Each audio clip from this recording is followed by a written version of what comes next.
G'day folks. Well, I think for this morning's first task I want to fix this damn monitor, or at least try. That's a failed edge connector, or the chip itself on the panel.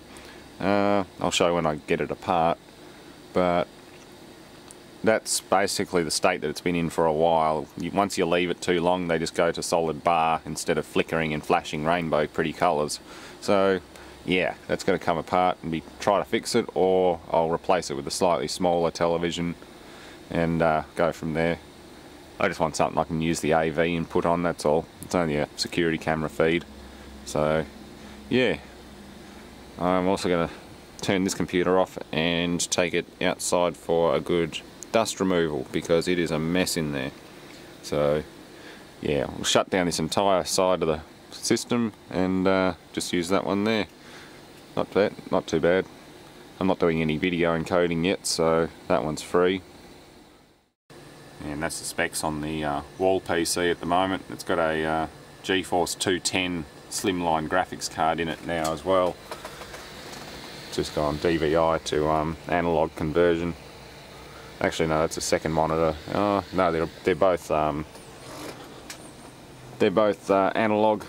The second monitor's not up here at the moment, but I can run dual monitors on this one. I could run dual monitors on both of them if I needed to. But this has been upgraded since the original Pentium D that I ran for quite a few years. They got good old summer dust.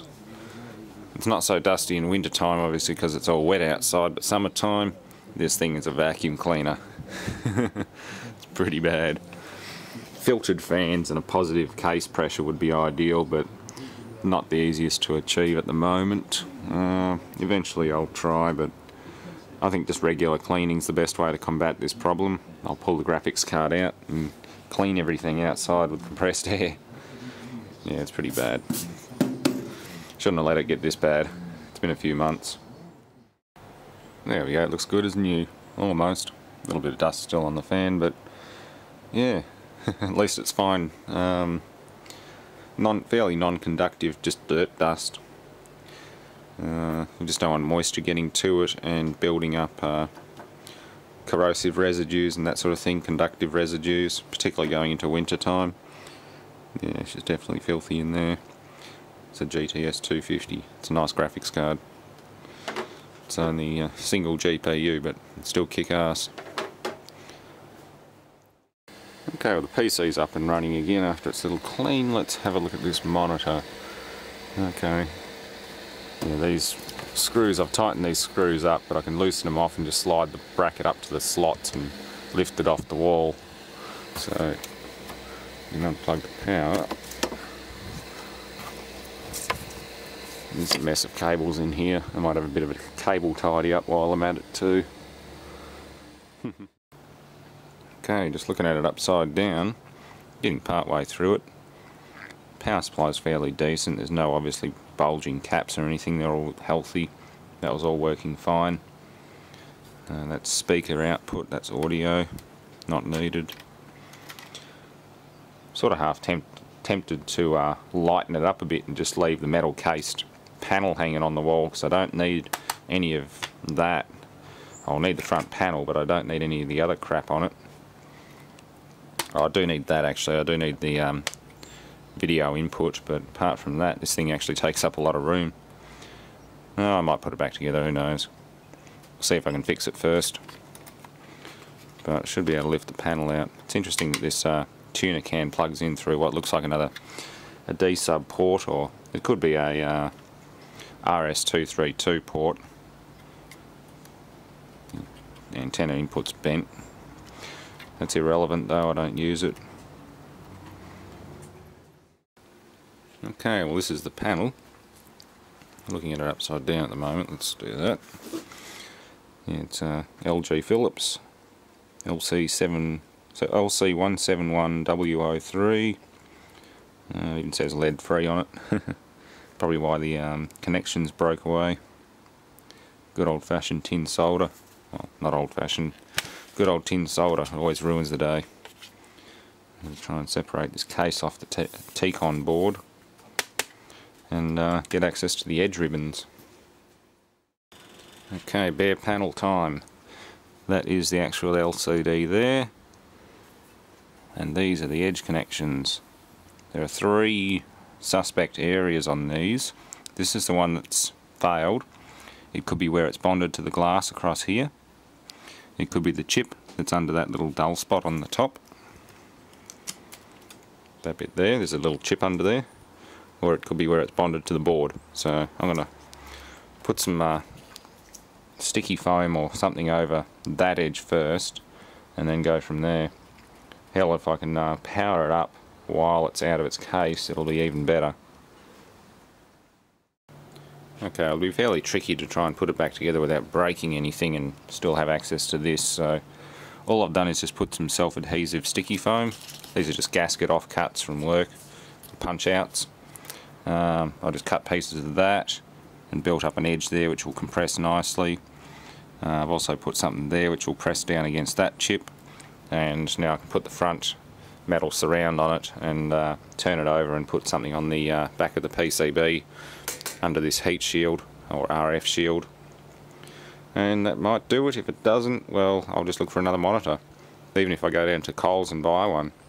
I mean, there's tons of LED televisions for under $100 now, so yeah, not sure.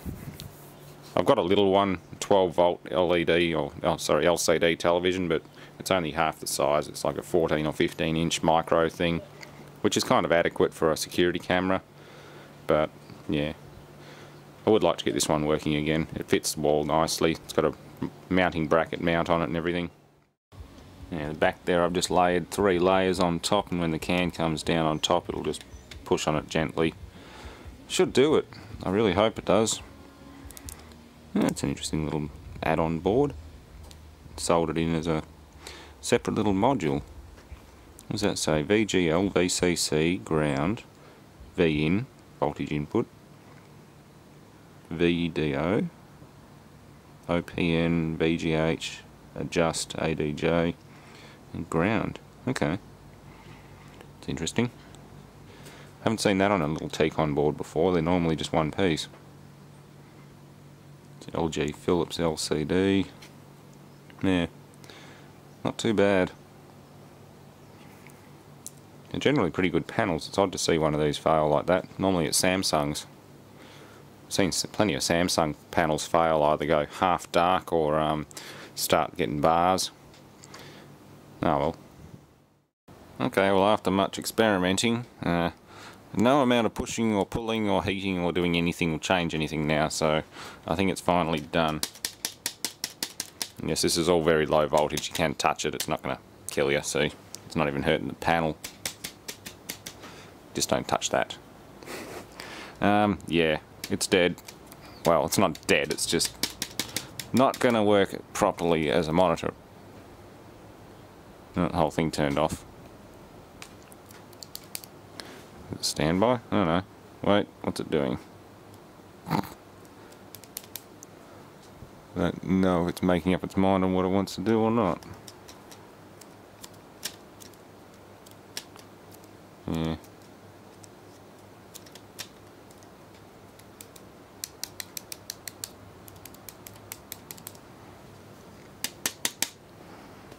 Nope. Bar changed colour, that's about it. That's up in there.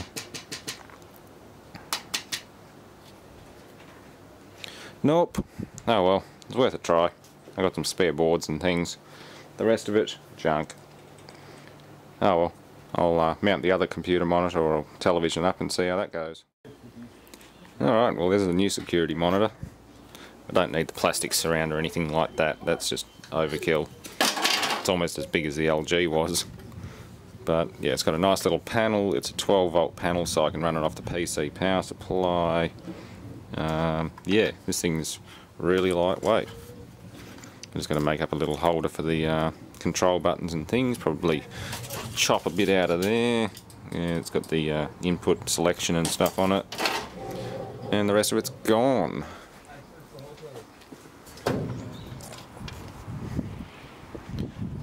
Yeah. That's what's left.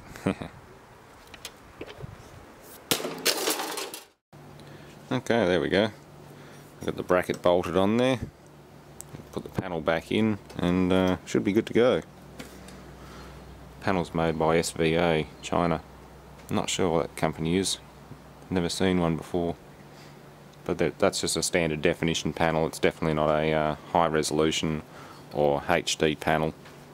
They're a regular standard def television panel from the early 2000s, I think. There isn't really a date code, is there? There'll be a date in there somewhere, but I'd say like 2001, 2002 type age. They're a generic supermarket TV. Pick them up at your supermarket or corner store for like, I don't know, they would have been a couple of $100 back in the day. Alright, there we go. One monitor ready to go on the wall. We've got our 12-volt connector. That 5 is not connected to anything, that's just blanked off.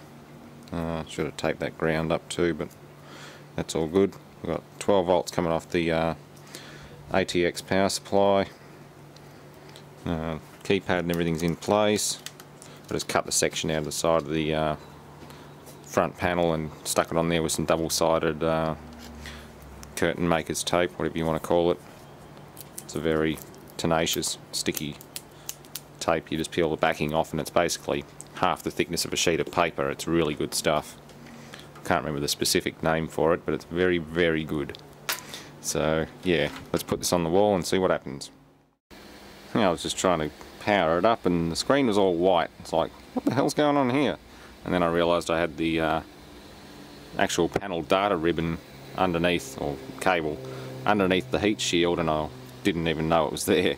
So yeah, now that the cable's plugged in, might be able to get something out of it. And plug it back into the DC. There we go. Let's go. Signal.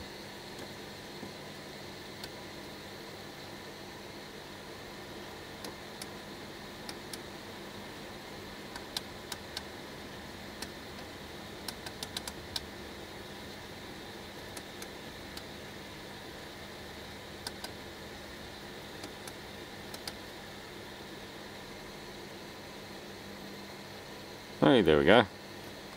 We have surveillance again. Not too bad. It's all running off 12 volt now. It's all running off this power supply. Considering it's running that PC, it's running the camera itself through the balance unbalance system up there. Yeah, it's running everything. This is only the gate camera. Everything else for the rest of the system is independently run and much more high-tech, but for the sake of a little display thing, that actually works quite well. Oh well, job done. Thanks for watching. I might even move it because it's so small. I've got more wall space here.